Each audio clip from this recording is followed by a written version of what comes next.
ready? Whoa.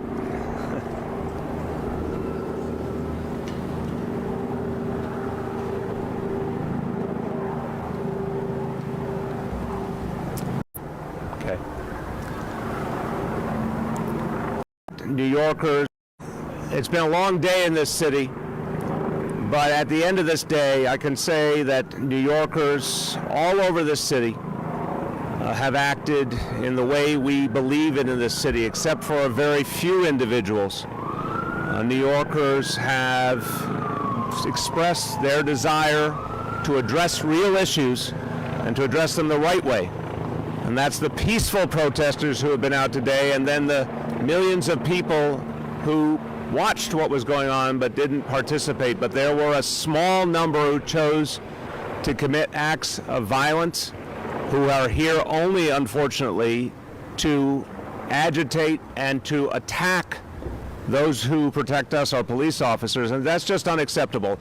I spent a lot of time today in Brooklyn, a lot of time today in Manhattan, and what I saw was some very, very systematic efforts by a very few people to create a negative atmosphere. And those people do not represent the values of New York City. And what they are doing is not going to help us move forward in New York City. I'm joined here by Deputy Mayor Phil Thompson, by Commissioner Marco Carrion. Just like me, they've been out around the city. And what we have seen, again, a small number of people in the scheme of things protesting to begin with, very few of whom committed acts of violence, but that few was systematic in their efforts to harm police officers and to create damage to police vehicles, to storefronts, to other property.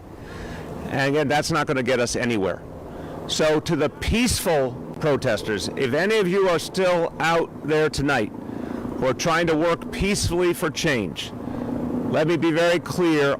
We hear your desire to see these issues, the relationship between police and community, the need for justice, the need for real change in our society.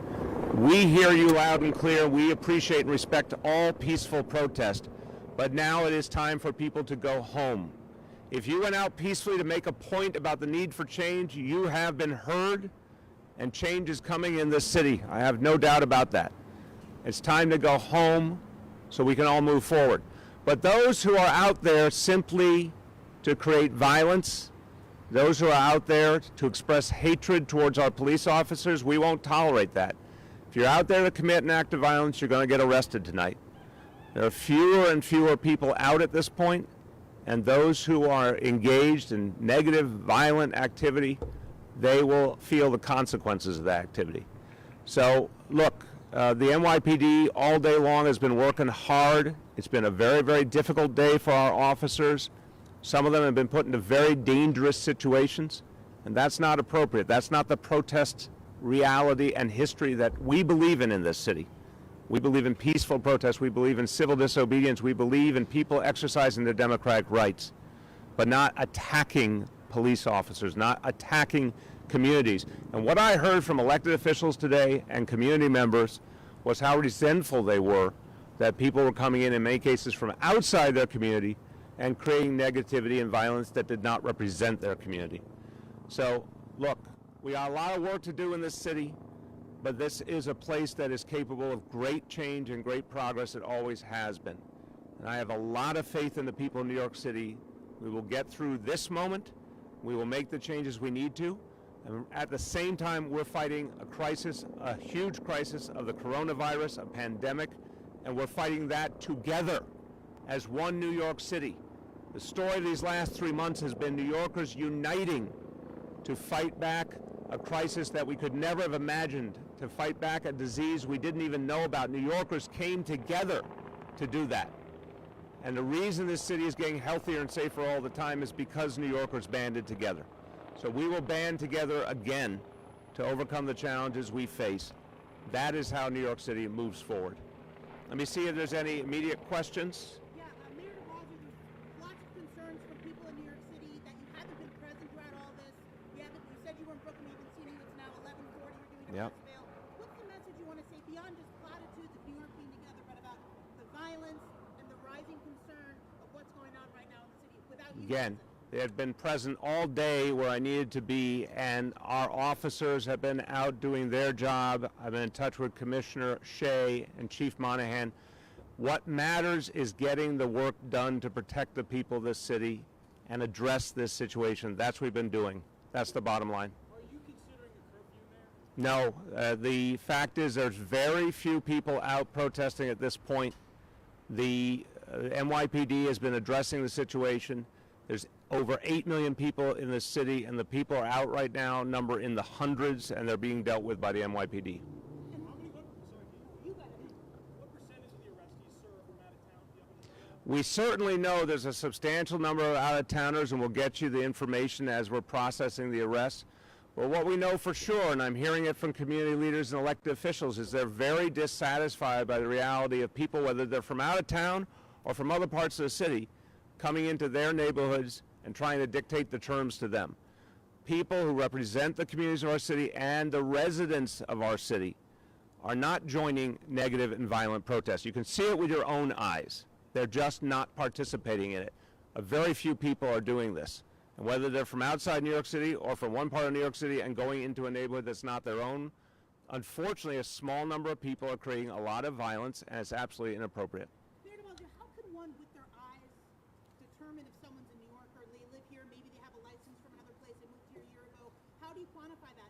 You actually have the data that shows which percentage? We're seeing, we'll get the information we have that I'm hearing directly from the NYPD leadership, but I'm also hearing from community members about the fact that people are not from their community, and we're seeing the same phenomenon all over the country. I've been in touch with fellow mayors today, and people are seeing folks come from outside their cities in to foment these protests. We're seeing people certainly coming from outside the neighborhoods that are raising the concerns peacefully and trying to create a violent negative situation with police. We can see it with our own eyes. Yeah, go ahead. Are you planning to bring the governor into patrolling these protests? No, again, we have the NYPD addressing the situation. They've been doing it all day long. The number of protesters against the city of 8 million people, let's remember how few people have been protesting compared to the over 8 million people who live here. And it's quite clear that a small number of them aim to do violence, and they're being addressed, they're being arrested, they're being taken off the street. The NYPD is the right, obviously, the right organization to deal with this problem. They understand New York City, they understand the people of New York City, the streets of New York City. The only way this gets addressed is by the NYPD leading the way, and that's what we're going to do. Mayor, there was an incident on Flatbush Avenue in which a group of people surrounded the vehicle. Right. There was cones, bottles thrown at the car. They charged at a gate behind which there were people. So my questions are twofold. First, what do you think of that incident? And two, for the police officers, what is your suggested best practice for officers who are surrounded by people to get out of that situation? Look, I've seen that video, and I've obviously heard about a number of other incidents. It's inappropriate for protesters to surround a police vehicle and threaten police officers. That's wrong on its face, and that hasn't happened in the history of protest in this city. I've been watching protests for decades. People don't do that. And so it's clear that a different element has come into play here, who are trying to hurt police officers and trying to damage their vehicles. And if a police officer is in that situation, they have to get out of that situation. The video was upsetting, and I wish the officers hadn't done that, but I also understood that they didn't start the situation. The situation was started by a group of protesters converging on a police vehicle, attacking that vehicle. It's unacceptable. So the officers have to get out of that situation. Where it's happened in the last 48 hours, they have. But what I want to see is that we get these violent protesters off the streets, because the people in New York City, everyday people, are not doing this. They just don't do this to police officers, and they don't do it to police vehicles. That's just the fact. We've seen it time and time again. What real protest looks like in New York City, it does not look like this. This is last call. Katie, in a situation like that, it's a very, very tense situation. And imagine what it would be like. You're just trying to do your job, and then you see hundreds of people converging upon you. I'm not going to blame officers who were trying to deal with an absolutely impossible situation. The folks who were converging on that police car did the wrong thing to begin with, and they created an untenable situation. I wish the officers had found a different approach, but let's begin at the beginning. The protesters in that video did the wrong thing to surround that police car, period. Thank you, everyone.